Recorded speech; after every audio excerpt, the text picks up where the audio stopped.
peran mereka telah hadir narasumber, ada perwakilan dari para relawan, ada panel barus dari PIR yaitu Pusat Informasi Relawan Jokowi JK, ada Mbak Dina Handayani dari Kawan Jokowi, dan juga ada Pak Budi Ari Setiadi.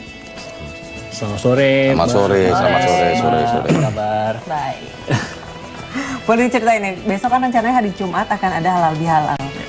Dengan relawan-relawan Jokowi yang banyak sekali ini kan dari berbagai macam perkumpulan. Boleh diceritakan nggak setelah sekian lama, hampir dari tanggal 9 Juli penetapan oleh KPU bulan Juli kemarin sampai sekarang mungkin sudah lama tidak intens bertemu. Boleh ceritakan mungkin dari excitement halal bihalal besok, mungkin dari Bang Panel dulu. Sebenarnya koordinasi atau komunikasi antara kelompok-kelompok relawan itu tidak pernah putus. Ya, dari bulan Desember bahkan ya, sampai hari ini itu selalu ada komunikasi satu sama lain. Fase memenangkan Jokowi saya pikir sudah selesai 9 Juli ya, dengan keputusan KPU yang menetapkan Jokowi sebagai presiden terpilih bersama Pak Yusuf Kala ya, dengan perolehan 53%. Nah besok ada satu proses hukum di Mahkamah Konstitusi ya, yang kami pun berpandangan sebenarnya putusan MK tidak akan banyak merubah dari keputusan KPU kemarin gitu ya. Karena keputusan KPU itu sudah di-challenge di setiap lapis ya, dari PPS, terus dari TPS ke PPS, PPK dan segala macam. Saya optimis putusan MK besok tidak merubah dari apa yang sudah diputuskan oleh KPU. Jadi kalau mengenai koordinasi antar relawan, saya pikir itu tetap terjadi dan cukup intens. Sampai Hampir sekarang, 2 hari sekali ketemu. Gitu ya, untuk merespon percepatan-percepatan yang terjadi karena kemenangan ini juga harus kita kawal. Gitu loh. Nah, kalau untuk acara halal bihalal hari Jumat nanti, Bang Panel, kira-kira ini mengundang siapa saja nih? Jadi gini, kalau halal bihalal ini sebenarnya Partai Nasdem cukup punya peran ya, memberikan memfasilitasi terjadinya halal bihalal karena Partai Nasdem sendiri partai yang cukup terbuka ya, cukup membuka dirinya dalam proses pemenangan kemarin, kami cukup nyaman ya. Terus inisiatif untuk halal bihalal ini datang dari kami berdua ya, antara relawan dan Partai Nasdem. Jadi yang terlibat siapa, saya pikir semuanya boleh terlibat gitu. Projo juga terlibat, Kawan Jokowi juga terlibat, Seknas juga terlibat, semua puluhan jumlah kelompok relawan yang akan ikut ambil bagian dalam acara halal bihalal besok tanggal 22 Agustus di Kemayoran. Kemayoran ya. Nah, kalau dari Kawan Jokowi, apa ada persembahan khusus nanti atau apakah akan melakukan suatu acara tersendiri mungkin di acara itu? Sepertinya tidak ada ya. Kita hanya diskusi saja kan nanti. Kemudian juga senang sekali, tentunya excited karena setelah pemilu kita benar tadi jarang ketemu. Mungkin komunikasi tetap lewat handphone atau grup gitu. Tapi besok pasti sangat excited sekali kita silaturahmi lah, apalagi setelah Idul Fitri. Oke, kalau untuk Projo sendiri seperti apa? Kan dari terakhir 22 Juli kan keputusan 23. KPU, 23 Juli keputusan KPU kemarin yang memutuskan akhirnya Jokowi JK ini menjadi presiden terpilih sampai mungkin hampir 1 bulan ya? Hampir satu bulan ya, selama bulan puasa dan lain-lain belum ketemu. Kalau dari Projo sendiri apakah melakukan komunikasi intens selama ini? Selama ini kami dan secara internal juga terus melakukan konsolidasi. Karena kita sejak awal memang mencanangkan Projo ini sebagai relawan yang berkesadaran penuh. Bahwa pemimpin rakyat harus dilahirkan, harus diperjuangkan. Kita terus melakukan konsolidasi, kita melakukan komunikasi politik dengan berbagai kelompok relawan. Hampir setiap hari kita terus melakukan dan merespon setiap dinamika politik yang terjadi. Perkembangan-perkembangan di MK kita pantau. Terus karena tim dari Projo juga terlibat dalam tim pembela hukum Jokowi JK. Nah itu kita nyambung ke situ ya. Kan dari tanggal kemarin sampai beberapa 1 minggu ini sidang MK. Bagaimana ini mengawal? Apakah Mas tetap optimis? Apa ada sedikit kekhawatiran atau bagaimana? Secara hukum kami sangat optimis. Karena kami tidak melihat ada indikasi tuduhan terstruktur, sistematis dan masif itu ditemukan dalam berbagai fakta dan data yang ada. Karena itulah di luar hal yang lain, kami tidak sempat bahkan berpikir bahwa ini akan terjadi perubahan keputusan di Mahkamah Konstitusi. Kami yakin secara hukum sangat sulit bagi penggugat untuk mendesakkan keinginan-keinginannya.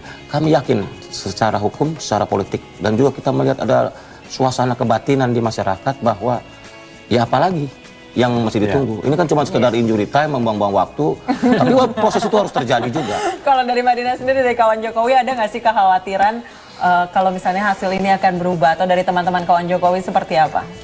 Tidak sama sekali, kami semua optimis, kita pasti menang, dan keputusan MK besok mudah-mudahan Jokowi adalah presiden terpilih. Tidak ada keraguan sama sekali. Tidak ada keraguan. Nah, kalau boleh diceritakan waktu di masa kampanye ataupun di saat-saat sidang ini sedang berlangsung, apa saja peran ataupun yang sudah dilakukan oleh kawan Jokowi?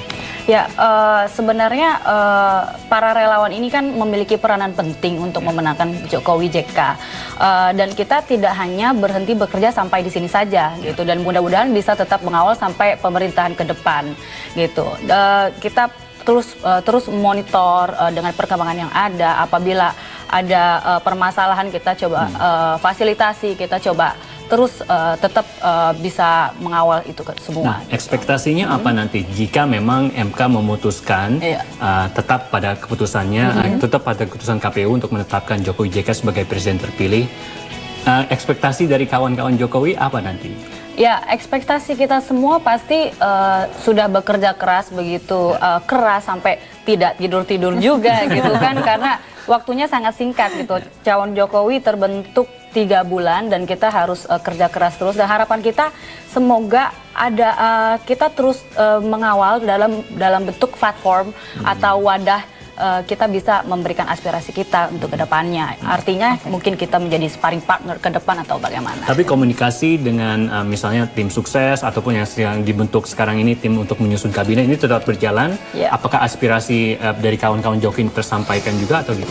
Ya, mudah-mudahan tersampaikan ya, dan sebenarnya kita sangat berterima kasih ketika diberikan kesempatan itu untuk memberikan aspirasi gitu, dan ketika susunan kabinet yang terpilih nanti, mudah-mudahan mereka-mereka yang memang memiliki track record yang baik dan juga prestasi yang baik gitu. Jadi kita memang sangat berterima kasih akan hal tersebut. Gitu. Dari para relawan ini kan kemarin setelah keputusan KPU, Jokowi sempat menghimbau kepada para relawan maupun pendukungnya jangan membuat selebrasi karena ditakutkan ada kerusuhan dan lain-lain. Padahal waktu itu kita pernah wawancara salah satu relawan, kita mau buat pesta 7 hari dan sebagainya. Itu bagaimana? Apakah ada keinginan kita harus pesta nih, kita harus merayakan kemenangan ini, tapi di sisi lain harus menahan diri juga, itu seperti apa? Mungkin iya, saya pikir saya nyambung dulu ke yang disampaikan Mbak Dina tadi, bahwa keyakinan memenangkan Jokowi JK itu sejak 9 Juli kami sudah yakin bahwa Jokowi akan menang. Di Bundaran HI tanggal 9 Juli kita bersama kawan-kawan kumpul. Kita yakin Jokowi menang. Itu udah selebrasi pertama. Gitu. Lalu yang kedua, rencana 22 Juli akan kita rayakan dengan 20.000 orang beserta tumpeng 7 meter waktu itu di Tugu Proklamasi. Akhirnya bergeser menjadi tanggal 23, itu juga sudah kita lakukan. Itu sudah satu ucap syukur, keyakinan bahwa Jokowi adalah presiden rakyat terpilih gitu. Nah, putusan MK ini saya pikir sama seperti yang Pak Budi katakan tadi, bahwa ini hanya proses hukum yang harus berjalan ya. Keputusannya tidak akan berubah jauh dari putusan KPU 22 Juli kemarin.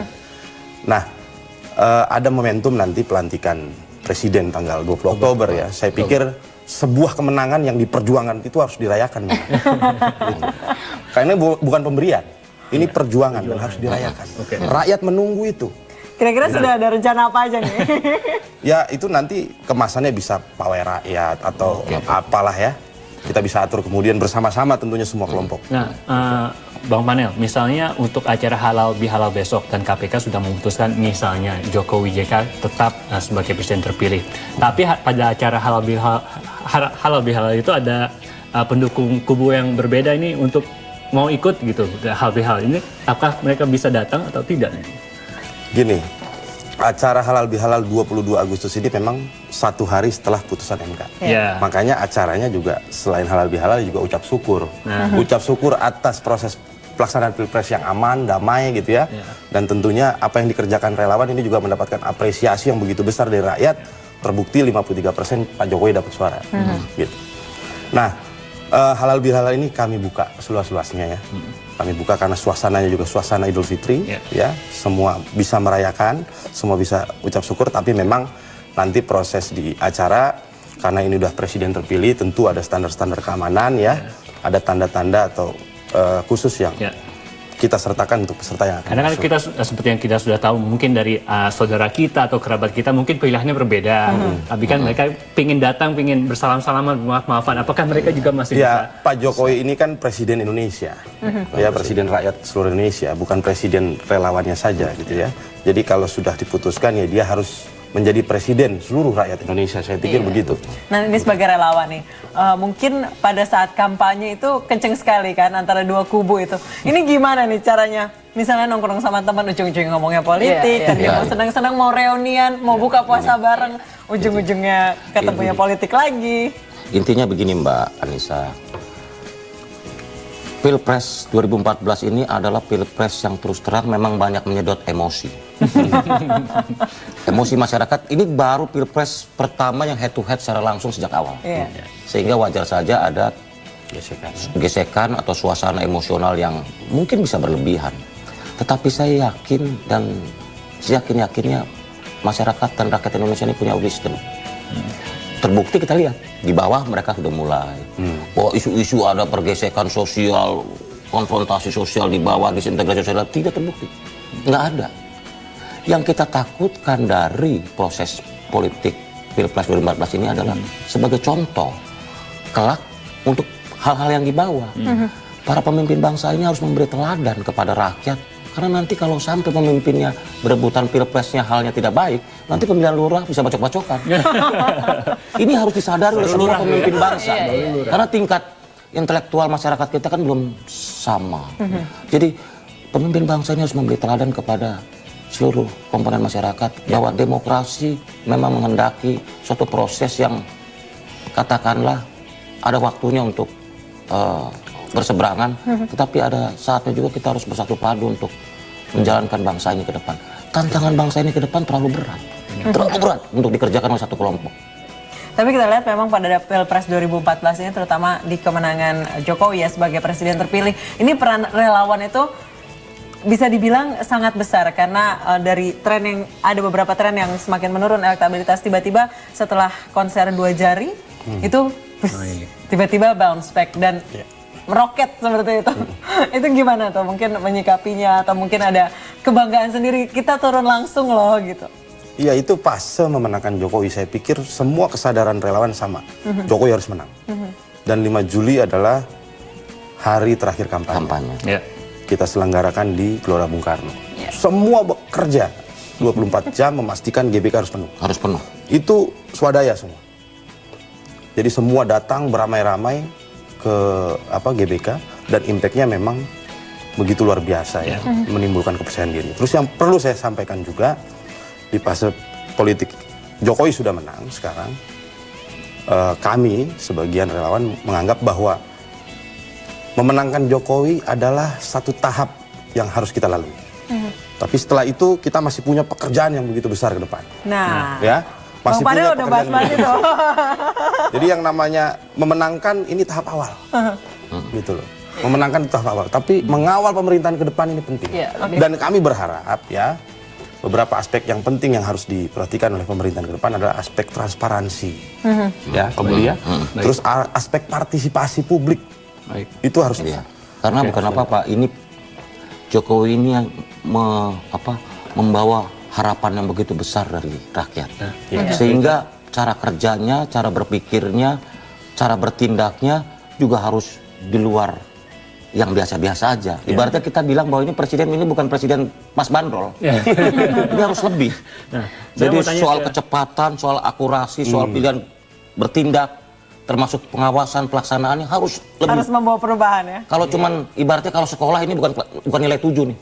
Bukan rata-rata, harus di atas rata-rata. Oke, mungkin dari ke Mbak Dina. Mbak Dina, dari misalnya dari masa kampanye, dari masa Pilpres hingga ke masa persidangan saat ini, apa saja sebenarnya yang bisa dipelajari dari sosok seorang Jokowi maupun JK misalnya, kawan-kawan Jokowi? Ya banyak sekali ya, karena Sebenarnya gini, Jokowi itu adalah figur yang tepat gitu, karena sebenarnya bangsa kita ini butuh refreshing gitu, butuh semangat baru, butuh inspirasi baru dengan gaya kepemimpinan baru.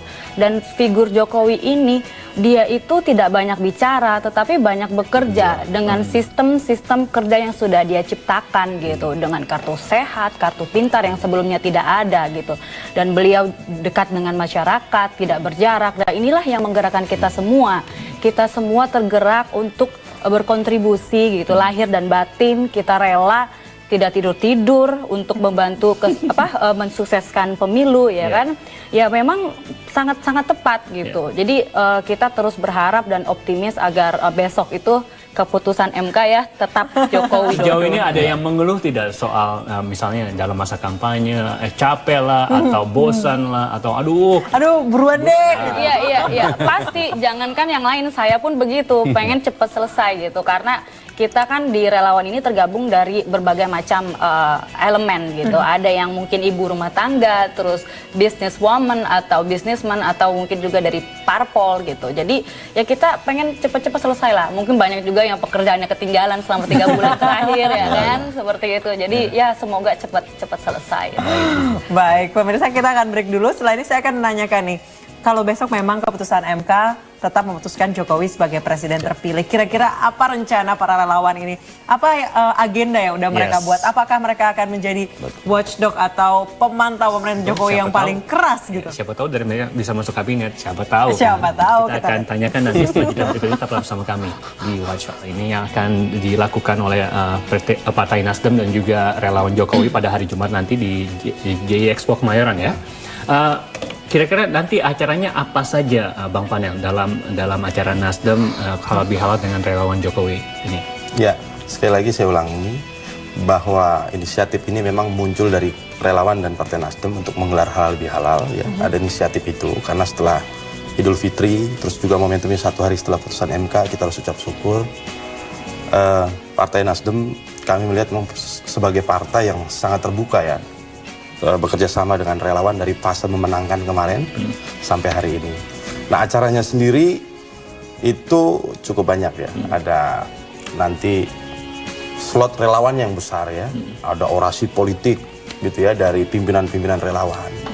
Kita juga akan mengundang presiden terpilih dan wakil presiden terpilih Pak Jokowi dan Pak JK. Kita berikan ruang juga untuk beliau untuk bicara di sana ya. Terus juga ada acara penyerahan petaka dari presiden dan wakil presiden terpilih kepada pimpinan-pimpinan relawan. Nah, petakannya ini atau plakatnya ini berbentuk api obor ya. Itu yang menjadi simbolisasi bahwa perjuangan ini bukan selesai sampai di sini. Perjuangan ini harus dilanjutkan gitu. Dan relawan adalah apinya. Kan begitu ya. Mas Budi tadi ingin menambahkan. Jadi karena relawan dan voluntarisme politik ini adalah suatu fenomena baru di Indonesia, maka dalam gerakan sosial ini ada semacam transformasi dari peran relawan ke depan. Terus terang kalau Projo akan bertransformasi menjadi ormas, organisasi kemasyarakatan. Tetapi bahwa yang penting adalah bahwa kontrol masyarakat ini tetap harus terjadi di dalam pemerintahan Jokowi JK ke depan. Karena kita tahu tantangan pemerintahan Jokowi JK ke depan ini kan banyak. Mafia ekonomi, kepentingan lama, kepentingan yang menyusup di dalam pemerintahan Jokowi JK itu kan luar biasa. Dan Jokowi sudah menegaskan bahwa dirinya bukan bagian dari masa lalu. Jokowi adalah masa depan dan relawan adalah masa depan. Gerakan politik masa depan. Sehingga beban-beban masa lalu ini harus kita singkirkan. Oke. Tadi pada saat break kita ngobrol-ngobrol kalau misalnya relawan Jokowi ini bukan fans club. Yang Medinanya tadi kita ngobrol kan. Jadi apakah ada rencana ke depannya? Relawan Jokowi mau apa? Ada apa rencana ke depan untuk pemerintahan Jokowi? Apakah akan justru menjadi oposisi? Oh gitu. Sebenarnya begini, belum ada sih pembicaraan itu di internal kawan Jokowi sendiri, karena kita kan menunggu ketumnya yaitu Mas Dias Hendro Priyono gitu. Kita tunggu beliau dulu, mungkin setelah keputusan MK kita akan berdiskusi. Sebenarnya kita ini mau bagaimana gitu kan. Yang pasti adalah harapan-harapan itu gitu untuk bisa terus berkontribusi untuk negara ini seperti itu. Nah, kalau dari Bang Panel ataupun Mas Ari atau Mbak Dina ini peran relawan ini kan begitu besar dalam menyukseskan Jokowi terpilih sebagai presiden. Ya. Nah, bisa menggerakkan massa, bisa memotivasi Luar biasa orang-orang loh untuk apa di ini. Nah, GBK itu. misalnya MK besok ini memutuskan menolak gugatan dari kubu Prabowo Hatta dan tetap menetapkan Jokowi JK sebagai pemenang Pilpres. Tentunya mereka akan menyusun kabinet, langsung menyusun kabinet. Nah, apakah di antara bapak-bapak dan juga mbak mengusulkan nama-nama, bisa mengusulkan nama-nama untuk bisa dimasukkan ke dalam yang menjadi pertimbangan untuk masuk dalam kabinet misalnya? Yang sebelum ke sana ya, di sebagian kelompok relawan yang cukup besar ya, ada Projo, ada Seknas dan lain sebagainya, itu muncul sebenarnya sebuah gagasan ya untuk mentransformasi dari bentuk relawan menjadi satu bentuk yang lebih partisipatif ke depan supaya konteks pengawalan itu menjadi lebih relevan ya dengan konsep partisipasi itu. Nanti kita bikin satu wadah rumah partisipasi atau Oke, apa sudah direncanakan. Iya, sudah ada perspektif tentang itu. Nah, lalu mengenai keterlibatan relawan dalam pemerintahan Jokowi JK, saya pikir juga bukan saya ambisi atau kawan-kawan ambisi, tapi jangan underestimate ya oleh relawan. Relawan ini punya semuanya. Dari hulu sampai hilir dia punya. Gitu loh. Semuanya ini apa nih? Semuanya keberanian. Kita punya keberanian. Kompetensi, keberanian. Kita punya kebersihan. Dan kita punya kompetensi. 3 syarat pemerintahan Jokowi JK ke depan yang tidak pas bandrol tadi kan berani, bersih, dan punya kompetensi di bidangnya masing-masing. Percuma orang pinter, dia nggak berani. Oke, Mas Budi, ini rencananya ke depannya mau seperti apa? Apakah akan ada agenda untuk nanti menjadi pengkritik paling lantang ke pemerintahan Jokowi? Kalau bagi kami Projo ini namanya udah Pro Jokowi. Jadi saya selalu sampaikan dengan rendah hati kepada semua teman-teman relawan, posisi politik Projo ini agak berbeda dengan yang lain. Karena kita Pro Jokowi, beda sama kawan Jokowi. Kalau kawan bisa marah, bisa ini segala macam. Kalau Pro udah nggak bisa, mau kontra nggak bisa. Tetapi ini berbeda. Sahabat Jokowi bisa colek-colek, bisa marah sedikit, kawan bisa berantem. Tapi kalau Pro udah nggak bisa. Pro itu kan mendukung. Jadi kalau Pro ini apapun keputusan Jokowi misalnya, walaupun tidak populis misalnya, Justru itu tetap didukung. Kita punya tekad karena kita ini merasa bagian organik dari Pak Jokowi, maka kami punya cara komunikasi politik yang lain untuk menyampaikan kritik-kritik kita dan cara-cara kita. Karena saya udah bilang ke Pak Jokowi, Pak, kami ini mendukung Bapak adalah mendukung pemimpin rakyat dengan agenda rakyat. Jadi kita tahu lapangannya dan persoalan sangat berat. Kita bukan setuju 100% dengan apa yang terjadi dengan yang saat ini terjadi, tetapi kita punya cara dan mekanisme melakukan kritik-kritik dan kontrol terhadap pemerintahan Jokowi. Kalau Mbak Dina, misalnya ada kebijakan Jokowi yang bertentangan bertentangan dengan filosofi kawan Jokowi misalnya. Ini bagaimana mengingatkannya atau bagaimana mengkritiknya misalnya? Ya, tetap seperti yang saya bicarakan sebelumnya, relawan ini mesti bersatu kan, untuk tetap bersinergi gitu. Artinya ketika presiden kita membuat kebijakan yang salah, ya kita harus mengkritisi, karena biar bagaimanapun presiden itu terpilih dari kita dengan hasil kerja keras kita. Ketika nanti kita tahu kebijakan itu tidak baik, otomatis kita harus merasa bertanggung jawab akan hal itu. Saya rasa sih seperti itu. Ya, saya pikir memang kebijakan-kebijakan yang diambil oleh presiden terpilih ke depan ini agak berat ya Pak Budi ya. Tapi kami relawan ya, melalui saluran-saluran komunikasi yang kita miliki akan selalu menjadi teman berdiskusi buat Pak Jokowi supaya ya kebijakan-kebijakan yang dikeluarkan ini bisa dijalankan dengan baik, tidak anti rakyat dan lain sebagainya. Menjadi teman diskusi secara intens ini penting supaya corak kebijakannya bisa kita warnai. Gitu. Kira-kira jumlah relawan ini berapa sih kalau dari Pro Jokowi misalnya, dari kawan Jokowi, berapa total kira-kira? Jumlah relawan, maksudnya jumlah relawan di seluruh Indonesia banyak. Iya, Tapi yang pasti kalau Projo ini kan ada di beberapa relawan yang hampir ada di seluruh provinsi di Indonesia. Karena kami sejak awal bertekad menjadi relawan yang berkesadaran penuh. Kita terorganisir, terstruktur, garis komandonya jelas, sifat-sifat watak-watak perjuangannya jelas, dan juga arah kebijakan dan tujuan politiknya jelas. Kalau data yang kita punya ya dari PIR ya, Pusat Informasi Relawan ya, kurang lebih ada 1.800 kelompok yang hidup di masa pemenangan kemarin. Tapi memang sebagian punya persepsi bahwa tugasnya adalah memenangkan Jokowi, tapi sebagian juga punya perspektif bahwa pemerintahnya harus dikawal. Jadi ada model-model seperti itu. Kalau kawan Jokowi berapa jumlahnya kira-kira? Ya, banyak sekali ya. Dari mana saja mereka? Iya. Kita tergabung dalam 22 provinsi. Jadi kawan Jokowi ini hanya 3 bulan, tetapi koordinasinya sudah sangat bagus. Kita ada di 22 provinsi tadi. Mungkin sekitar 2.000 lebih kelompok lah ada di situ. Jadi sangat banyak sekali, mereka sangat antusias untuk bisa mengawal pemerintahan ini juga gitu. Nah, untuk acara halal bihalal ini muat nih tempatnya nih, Bang. Banyak nih Bang orang-orang. Besok Kemayoran besar loh. Besok bangku yang tersedia cukup banyak ya. Banyak. Ada 5.000 sampai 6.000 Wow. bangku.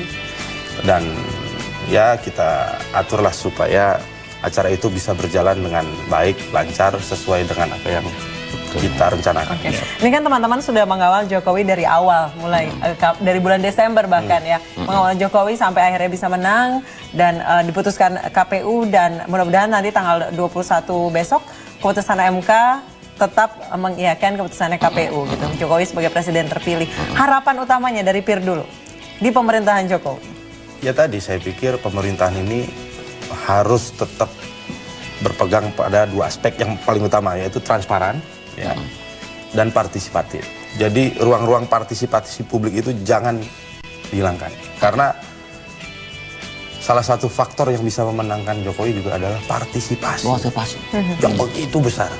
Ya. Negara ini sedang giat-giatnya bicara tentang anti korupsi. Nah, ruang transparansi itu harus dibuka selebar-lebarnya. Kayak urusan ini misalnya. Urusan pemilu kemarin urusan C1 lah. Iya kan? Dulu C1 siapa yang tahu sih? Iya kan? Tapi tiba-tiba dari anak kecil sampai Orang tua. semua orang yang biasanya kan C1 itu jadi pembicaraan orang partai saja. Iya kan? Hampir Sekarang semua orang bicara C1. Dari artis, dari politisi, dari ibu rumah tangga, semua foto kirim. Nah, itu ruang transparansi, ruang partisipasi publik itu harus selalu dipegang. Tapi Mas Ari, ini kan agak sulit misalnya kalau Jokowi terpilih sebagai presiden untuk menyerap semua aspirasi dari relawan. Ini kan nggak mungkin juga. Ada beberapa pola yang berubah dalam pemerintahan Jokowi JK ke depan. Pertama, cara pandang partai politik terhadap negara dan pemerintahan ke depan. Itu berubah. Dengan Pak Jokowi bilang bahwa tidak boleh menteri merangkap jabatan. Itu udah berubah. Yang kedua yang penting adalah cara pandang masyarakat terhadap negara. Pola ini juga berubah. Bagaimana rakyat memandang pemerintahnya dan pemerintah memandang rakyat, itu terjadi perubahan yang luar biasa. Ini adalah potret sosiologi politik terbaru kita.